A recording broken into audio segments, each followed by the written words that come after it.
Hi, it's Mezami again. In the previous video on using Flash for portraits, I showed you how to bounce the light to add more dimensions to your photos. I also showed you how to play with silhouettes to add more drama. Now I'm going to show you how to capture movement in a shot and take portraits outdoors with the help of Sony's Flash. Shooting portrait outdoors in daylight with creamy bokeh? Then you need a flash to keep up the high shutter speed of the camera.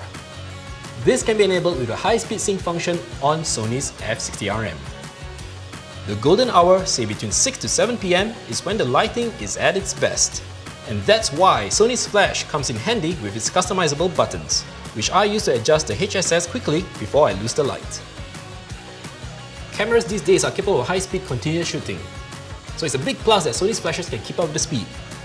Portraits taken with the multi-mode clearly takes advantage of the Flash fast recycle time, where it easily freezes every frame of a model in action to create surreal images. So go out there and use Flash for portraits. To learn more, check out a link at the end of the video. Thank you for watching.